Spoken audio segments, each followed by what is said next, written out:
सुंदर घड़ी है, बहुत सुंदर समय है। बहुत समय के बाद एक बार दोबारा से इस स्थान पर यहाँ सत्संग का, महापुरुषों के जीवन आदर्श का, जीवन में लाभ, उनका सार समझने के लिए हम यहाँ आए हैं। सत्संग जुगों जुगों से हम जैसे अनगिनत जीवों को चेतावनी देने का साधन रहा है संतों का। परमात्मा हम सबको इस जीवन की सच्चाई जब समझाना चाहता है तो किसी मनुष्य शरीर में बैठ जाता है और उस मनुष्य शरीर के साधन से हमें हमारे जीवन में कुछ भेद, कुछ रहस्य समझाना चाहता है। और वो रहस्य क्या है कि हमारे जीवन में सब कुछ शरीर से, देह से जुड़ा हुआ नहीं है। हमारा शरीर, देहाभास, दुनिया की भौतिक वस्तुएं, ये जड़ जगत ही संसार में सब कुछ नहीं है। जिस नजर से, जिस दृष्टि से आज हम संसार को बरत रहे हैं, वो सिर्फ एक छोटा सा हिस्सा है उस परमात्मा की प्रकृति का। और इस देह से आपको जरूरत से ज्यादा, आपको अपने कर्म भोग से ज्यादा मिलेगा भी नहीं। हम जिस शरीर से संसार में उस अवचेतन दुनिया के परम सुख को पाने की कामना में दौड़ लगा रहे हैं, इस शरीर से संसार में सुखों की उतनी सीमा नहीं है। और हजूर इस बात को बड़े अलग अलग शब्दों में फरमाया करते थे। कहा कोई तन दुखी, कोई मन दुखी, कोई चित्त उदास, एक एक दुख सबन को सुखी संत का दास। दुनिया में आप देखें किस इंसान को सुख है तो आपको आश्चर्य होगा। किसी को तन का रोग लगा, किसी को मन का रोग लगा, किसी को सारे सुख मिल गए संसार के। आपने किसी को देखा कि उसके पास बड़ी जमीन है, जायदाद है, पैसा है, सेठ साहूकार है, कोई तो सांसारिक चीजों की कमी नहीं, तो उसे भी कोई ना कोई दुख सता रहा है। दुनिया में हर एक इंसान किसी न किसी साधन में, किसी न किसी कारण जगत में जाकर के फंस गया है। हम कभी भी संसार को जब इन आंखों से परखने की कोशिश करते हैं तो हमारी बुद्धि, हमारी समझ वहां जाकर टिक जाती है जो चीजें हमें प्राप्त नहीं है। अगर हमारे पास छोटा घर है तो दूसरे के बड़े घर को देखकर, अगर गाड़ी नहीं है तो दूसरे की गाड़ी देखकर, अगर अच्छे कपड़े नहीं, कीमती चीजें नहीं तो दूसरे की कीमती चीजें देख करके हमारा मन वहीं रुक जाता है। हम सोचते हैं यही सुख है, इससे ज्यादा सुख नहीं है संसार में। पर जब जब संत आए, जब जब महापुरुष आए, उन्होंने चिताया है, थोड़ा सा हमें जगाने की कोशिश करी है। और जब जब उन्होंने अपनी बात कही सत्संग में, तो उन्होंने कहा ये जो स्थूल जगत है, ये जो सांसारिक जगत है, ये एक छोटा सा हिस्सा है परमात्मा की प्रकृति का। स्थूल से भी बहुत बड़ा, बहुत विशाल काय जगत है। परमात्मा की संरचना का एक बहुत सुंदर आयाम है जो सूक्ष्म में पैदा होता है। सूक्ष्म कहते हैं बारीक को, इतना बारीक जिसे देखा ना जा सके। हवा चलती है, हम महसूस करते हैं, उसे पकड़ नहीं सकते। प्रकाश है, महसूस करते हैं, देखते हैं, पर उसको पकड़ नहीं सकते। हमारे जीवन में ऐसी अनगिनत बहुत सारी शक्तियां हैं जिससे हमारा जीवन चल रहा है, पर उन तमाम शक्तियों पे हमारा बस नहीं है। भाग्य है, कर्म जगत है, हमारे जीवन में सब कुछ चल रहा है, पर हमारा किसी चीज पे बस नहीं है। हुजूर कहा करते थे ऐसी ही शक्ति एक है जिसे चेतन धारा कहा, आत्मा कहा। हमारे जीवन में जितने भी धर्म कर्म आज हम मानते हैं, उसका लेना देना आत्मा से है।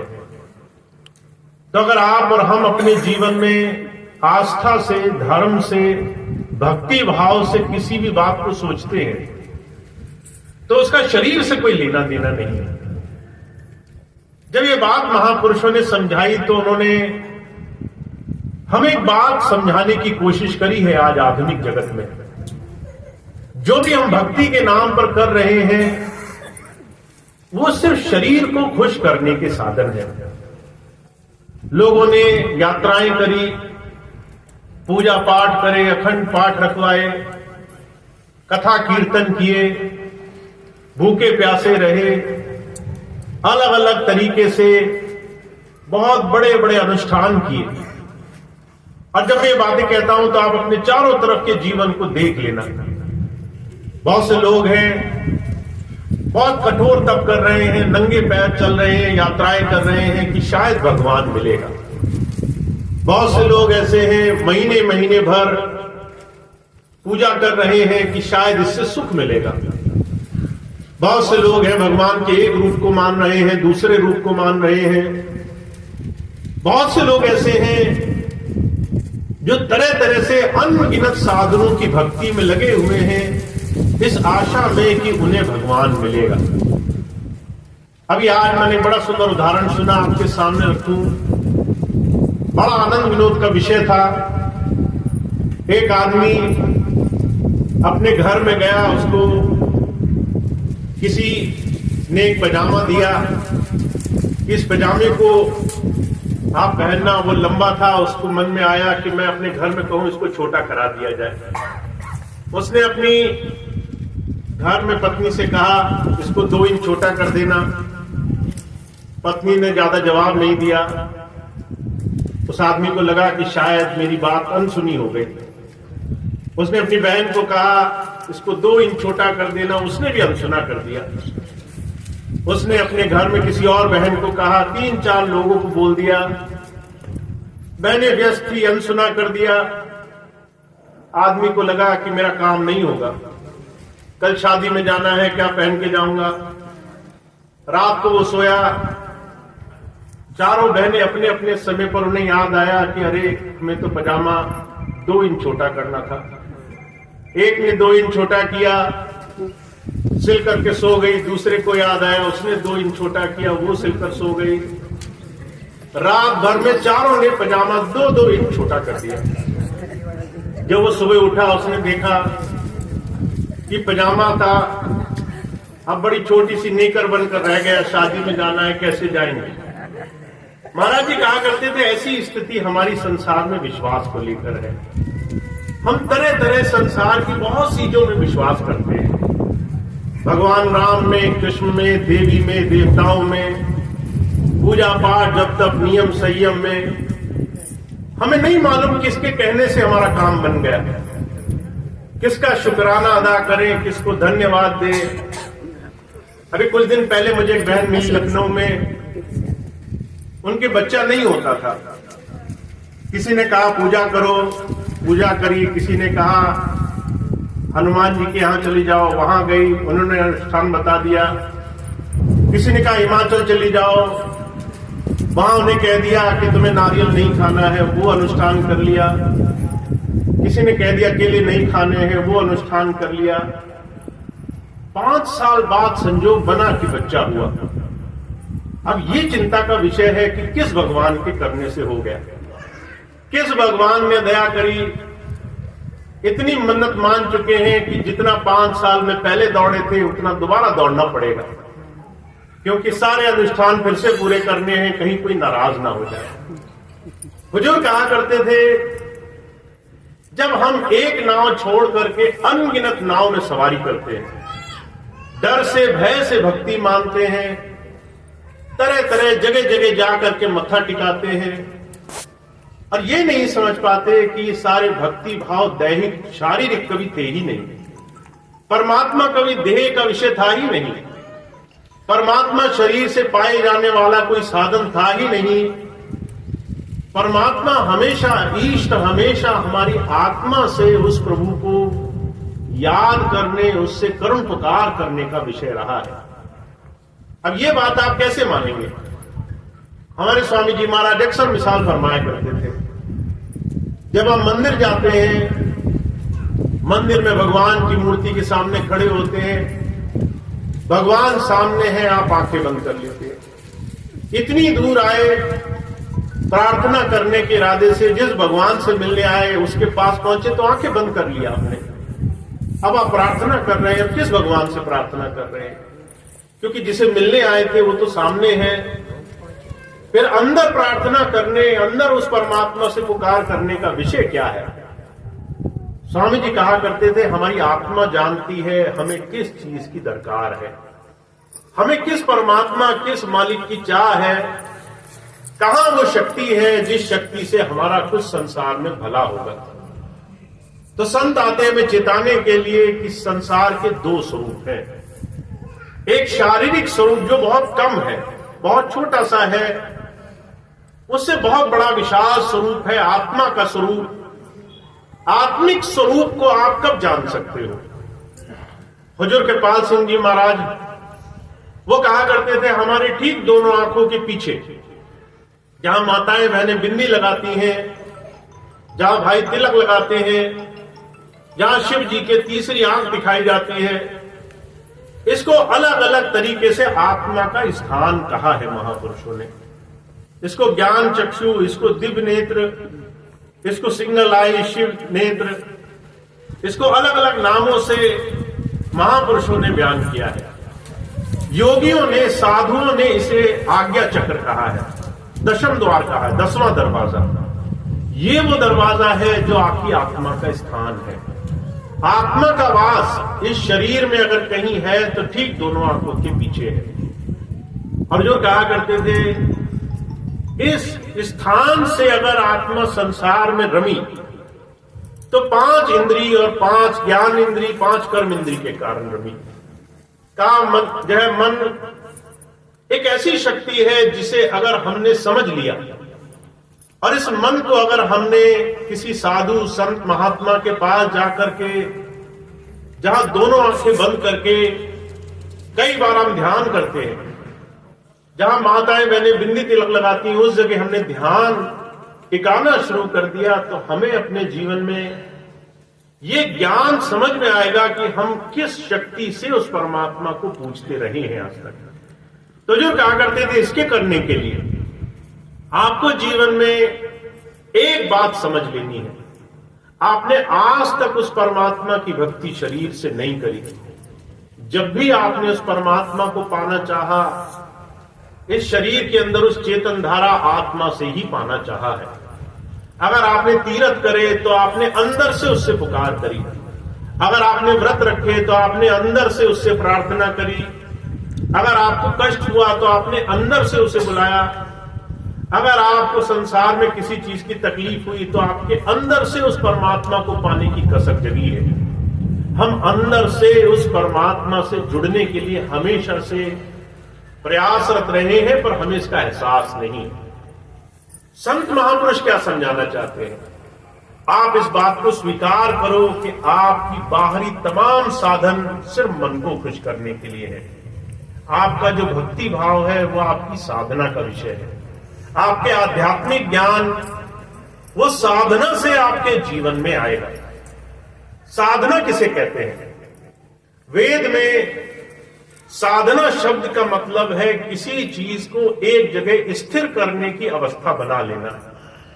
अगर आप बहने हैं रसोई में, भोजन बनाना आपको आ गया धीरे धीरे अभ्यास से रोज, तो आपने अपनी ये कला साध ली। अगर आपने बच्चे हैं आपके घर में, बच्चों के साथ कैसे निभाना है, कैसे संयम रखना है, वो चीखेंगे, चिल्लाएंगे, रोएंगे, जागेंगे, पर कैसे शांत रखना है, तो आपने सही मायनों में बच्चों के साथ गृहस्थ जीवन की कला साध ली। साधना जो कहा करते थे, किसी एक कला में समय देकर उसमें अच्छा होने का नाम है। जब हम अपने जीवन में अपने आप को समय देंगे तब जाकर के हम उस प्रभु के साथ जुड़ने की अवस्था को पाएंगे। और जो कहा करते थे, जब कोई संत की शरण में चला जाता है तो संत सबसे पहले यहां से शुरुआत करते हैं। वो ये नहीं कहते कि पूजा पाठ शुरू करो आज से, वो ये नहीं कहते कि अभी से तुम्हें तीर्थ व्रत करने हैं, वो ये नहीं कहते कि तुम्हें सोमवार, मंगल, बुध, बृहस्पति तरह तरह के जाप करने हैं। वो कहते हैं तुम्हें अपनी आत्मा को साधना सीखना है। तुम्हारी आत्मा जो अभी रोम रोम में शरीर के हर साधन में टिकी हुई है, उसको आपको खींचना सीखना है। हमारे स्वामी जी महाराज अक्सर एक बड़ी सुंदर बात फरमाया करते थे, कहा इंद्रियों के बस मन रहे, मन के बस रहे बुद्ध, कहो ध्यान कैसे लगे जहां ऐसा विरोध। अगर आपकी आत्मा का स्थान यहां दोनों आंखों के पीछे है, तो ये शरीर से संसार में कैसे चला गया? इंद्रियों के कारण। हमारी जो इंद्रियां हैं, आंख की इंद्री, ये 24 घंटे संसार की चीजें देख रही है और संस्कार ले रही है। फर्ज कीजिए मैंने आपको देखा, आप किसी के साथ कोई भी बात कर रहे हैं, चर्चा कर रहे हैं, चाहे वो अच्छी हो बुरी हो, मैंने आपके साथ जीवन में जो भी घटनाक्रम होते हुए देखा, वो छाप मेरे दिल पे पड़ जाएगी। मैंने आपको बात करते हुए सुन लिया एक दूसरे से, चाहे वो अच्छी बात हो बुरी बात हो, वो बात धीरे से मेरे कान से मेरे हृदय में, मेरे अंतःकरण में आ जाएगी। अगर मेरे जबान की इंद्री है, तो मुझे स्वाद के तरह तरह के बंधन ऐसे हैं जिसका जो है मेरे को अंदर भोग लग जाएगा। हुजूर कहते हैं ये 5 ऐसी इंद्रियां हैं जिससे आदमी 24 घंटे संसार की चीजों में लालायित रहता है, उलझा रहता है। आज आप घर बैठे रहें, 24 घंटे घर बैठे टीवी, मोबाइल, दूसरे साधनों से हमेशा मन में फिराक लगी रहती है, मैं देख लूं दुनिया में क्या चल रहा है। हमेशा मन में ये उथल पुथल मची रहती है, दूसरे लोग क्या कर रहे हैं। आपको घर से बाहर भी निकलने की जरूरत नहीं है, घर बैठे बैठे दुनिया के तमाशे देख लोगे आप, उनके तमाशों के ध्यान मन में बसने लग जाएंगे। मैं कई बार ऐसे लोगों से मिला जिन्हें चाहे वो सारी दुनिया से दूर हो, पर फिर भी अगर मन में संस्कार पड़े हैं तो उन्हीं यादों में रह रह करके, उन्हीं ख्यालों में रह रह के उनका समय गुजरता जाता है। इसलिए स्वामी जी महाराज कहा करते थे, रण के मारे बन गए, बन में लागी आग, बन बेचारा क्या करे जब कर्मन लागी आग। तुम सारी दुनिया का त्याग करो, फिर भी अगर तुमने मन नहीं साधा है, मन के तुमने संस्कार कुछ हल्के नहीं किए हैं, दुनिया से थोड़ा सा अपना मन खींचा नहीं है, तो तुम्हारा मन संसार में भागता भागता व्याकुल रहेगा। तुम्हें कभी संसार में सुख का, शांति, ठहराव का एहसास नहीं होगा। तो हम इस काम को कैसे कर सकते हैं? हम साधना को कैसे कर सकते हैं? आत्मज्ञान को कैसे पा सकते हैं? कहते हैं आपको अपनी इंद्रियों को थोड़ा सा आराम देना होगा। आपको अपनी इंद्रियों को संसार की तमाम चीजों से हटा करके इसे ऐसे साधन में लगाना होगा जहां पर आप जीवन में कुछ ऐसे काम करो जिससे जीवन में त्याग और सेवा की भावना निकले। भगवान श्री कृष्ण ने गीता में इसी बात को कहा है, कहा कर्म करने से आप अपने जीवन में बहुत कुछ प्राप्त कर सकते हो, पर कर्म अगर फल से जुड़ा हुआ है कि अगर मैंने ये काम किया तो मुझे ये फल मिलेगा, तो आपका हर एक वो कर्म आपको दुख देने का कारण बनेगा। आज आप देख लीजिए, दुनिया में कोई भी इंसान कोई काम करता है तो पहले सोचता है मुझे इससे मिलेगा क्या। अगर मैं किसी के पास गया, मैंने किसी को नमस्कार किया तो क्या वो मुझे सम्मान देगा? अगर मैं किसी के घर गया तो क्या मुझे सत्कार देगा? अगर मैंने किसी से बात की तो क्या मुझे मान बढ़ाई देगा? अगर मैंने कहीं भी संसार में कोई भी काम किया तो फल मिलेगा या नहीं मिलेगा? तो भगवान कह रहे हैं आपके जीवन में अगर आप हर वक्त संसार में सिर्फ पाने की भावना से कुछ करते रहो कि मुझे ये मिले वो मिले वो मिले, फल की इच्छा पैरे रहे, तो भगवान श्री कृष्ण गीता में कह रहे हैं कि आप अपने जीवन में फल से जितने बंधे हो उसके कारण कर्म कभी अच्छा, शुभ कर्म कभी जीवन में अच्छा कर्म नहीं कर पाओगे। कर्म फल से प्रेरित रहेगा। कर्म को सिर्फ इसलिए करोगे क्योंकि फल अच्छा मिलना चाहिए। सामने वाले को अगर आपसे जरा सा भी स्नेह ना हो तो आप उसके लिए कुछ भी अच्छा करने को तैयार नहीं होगे। फल नहीं मिलेगा तो मैं कुछ नहीं करूंगा। तो हुजूर कहते हैं आप कर्मों से, इंद्रियों के भोगों से, शरीर की इस दौड़ से तब बच सकते हो जब आप जीवन में अपने हर एक काम को उस परमात्मा की दृष्टि, उसकी नजर से देखने वाले बनो। आपके हर एक काम पर उस प्रभु की नजर है। आप कैसे कुछ जीवन जी रहे हो। अगर आपने अपने जीवन में ऐसे कर्म करने शुरू किए जिसमें दूसरों की भलाई छुपी है, तो जो कहते हैं वहां से आपके जीवन में बदलाव आना शुरू हो जाएगा। का परहित सरिस धर्म नहीं भाई, पर पीड़ा सम नहीं अदमाई। अपने जीवन में अगर आप दूसरों के हित को ध्यान में रखकर कोई काम करते हो, अगर आपने कुछ वाणी बोली और उस वाणी में मिठास है, आपने प्यार से कोई बात कही, सामने वाले को दुख नहीं हुआ, हुजूर कह रहे हैं ये बात ध्यान रखिए कि मेरी बात से किसी को कष्ट ना हो, तो कहते ये एक छोटी सी भावना भी आपके जीवन में सुखों का कारण बन जाएगी। और कहते पर पीड़ा सब नहीं अदमाई। दूसरे को कष्ट दे दो सिर्फ अपने लिए सोच करके कि मुझसे मेरे बारे में मेरे काम बनने चाहिए, तो जो कहते हैं ये सारे कर्म बंधन आपको संसार में दुखों की तरफ ले जाएंगे। तो कहते शुभ कर्म करना ये कर्मों के बंधन से, ये तरह तरह के फसावे से आपको बचाएगा। और आज हम चाहे कितना भी कोशिश करें, महाराज जी एक बात कहा करते थे, सच्चाई ये है लोग बाहर बाहर बहुत कुछ कर रहे हैं, अंदर से अपने हृदय से भक्ति नहीं कर रहे।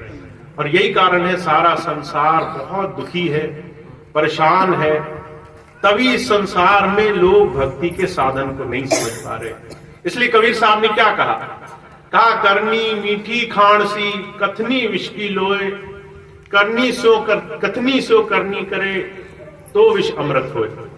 कथनी हमारी जो है वो जो भी बोलते हैं बड़ा मीठा बोलते हैं हम लोगों से, दूसरे के सामने आएंगे बहुत मीठा बोलेंगे, चाहे मन में कितना ही उसके बारे में बुरा सोच रहे हो, पर जो है उसके सामने मीठा बोलेंगे, अंदर बात कुछ और रखेंगे। कहते हम दोहरे मापदंड पे जीवन जी रहे हैं, बाहर अच्छा करते हैं, अंदर से अच्छा होना नहीं चाहते। तो जो कहते हैं कि इसको आपने धर्म, इसको आपने भक्ति कहा, पर ये हमेशा से संसार में जीवों को गलत दिशा में ले जाने का कारण रहा है। इसलिए हमारे स्वामी जी महाराज सिर्फ एक बात पर जोर देते हैं, कहते हैं अगर आप अपने जीवन में इस जीवन की सार्थकता चाहते हो तो आप समझो कि अगर आप अंदर और बाहर से अलग अलग रहे, शरीर से कुछ किया, मन से कुछ किया, तो आपके जीवन में कभी समरसता नहीं बनेगी, आपके जीवन में कभी सरलता सहजता नहीं बनेगी, जीवन में कभी एक दिशा में आगे नहीं बढ़ पाओगे। फिर चाहे लाख पूजा करो, फिर चाहे लाख बड़े बड़े काम करो, अंदर से मालूम है कि भगवान हम जो है जिस चीज के लिए आए वो तो सिर्फ हमारा स्वार्थ था। काम बन जाते इसलिए आपके दरवाजे आए, काम नहीं बनता होता तो हम तो हरगिज आपके यहां नहीं आते। हुजूर कहा करते थे ये बात उस प्रभु से छुपी नहीं है। इसलिए वही जीव संसार में भक्ति में सफल है जिसने उस प्रभु से चालाकी नहीं करी है, जिसने अपने काम के लिए मालिक को नहीं चाहा है, जिसने अपनी इच्छाओं के लिए उस भगवान की भक्ति नहीं करी है। अगर आज हमें पता चल जाए कि हमें संतान चाहिए पर संतान फलानी भक्ति से नहीं मिलेगी, तो हम भूल करके भी उस दिशा में न जाए। अगर आज हमें पता चल जाए कि हमारे कष्ट दूर नहीं होंगे कहीं जाने से, तो उस चीज की याद तक ना आए हमें। तो जो कहा करते थे ऐसी भक्ति को संसार में भक्ति की संज्ञा संतों ने नहीं दी, इसको स्वांग की संज्ञा दी है। कहते ये तो मन की भक्ति है, जैसे कोई इंसान मन के करने से कोई भी काम कर लेता है फिर भी उसको जीवन में रास्ता नहीं मिलता, वैसे ही इस तरह से संसार में लोगों ने भक्ति के साधन बना रखे हैं। स्वामी शिवदयाल सिंह जी महाराज बहुत बड़े संत हुए आगरा में, वो कहा करते थे गुरु चेला व्यवहार जगत में झूठा व्रत रहा, कासे कहूं भेद नहीं कोई धोखेधार रहा। गुरु और शिष्य बहुत लोग बन रहे हैं पर अंदर और बाहर से एक जैसा होना नहीं चाह रहे। बाहर से हम मीठे हैं, अंदर से कुछ और भावना है, इच्छाएं हैं, सिर्फ काम वासनाएं हैं, काम बन जाए काम बन जाए। तो जो कहा करते थे जो काम के लिए भगवान के पास जाता है, भगवान भी पहले उसको परख लेता है कि भाई जब तक तुम सच्चे नहीं होगे तब तक तुम्हारे जीवन में तुम्हारे काम नहीं बनेंगे। तो हमें इस बात को समझना है आज के समय में, इस आधुनिक जगत में, कि हम इतना ज्यादा इस मन के पीछे दौड़ रहे हैं, काम वासनाओं इच्छाओं के पीछे इतना दौड़ रहे हैं कि हम बहुत दुखी हैं संसार में। मुझे एक माता जी मिली बरेली में, 80 साल की उनकी उम्र थी, शरीर से चलना मुश्किल था, बहुत तकलीफ में, बहुत कष्ट में, अगर 2 कदम चलती थी तो जो है सांस खुल जाती थी। बहुत मुश्किल से 10 बार बैठते बैठते चलते चलते मेरे पास आई, आकर कहने लगी, भैया जी मैं बड़ा परेशान हूं। मैंने कहा क्या हुआ? 80 साल की उम्र हो गई, बहुत लंबा समय गुजर गया, अब क्यों परेशान है? अब तो जीवन में रास्ता मिल जाना चाहिए, कभी भी जाने का नंबर है। आपको जीवन में शांति का मार्ग मिल जाना चाहिए। कहने लगी क्या करूं, बच्चे पढ़ाई लिखाई नहीं करते, चिंता है पढ़े के पास कैसे होंगे। मुझे इस बात को सुनकर बड़ी हंसी आई। मैंने कहा तुम्हारे तो लड़के बच्चे भी बड़े हो गए, पोतों के बारे में पूछ रही हो? ये तुम्हारी जिम्मेदारी कब से रही कि तुम्हें अब तीसरी चौथी पीढ़ी की भी वैसे ही चिंता करनी है जैसे तुम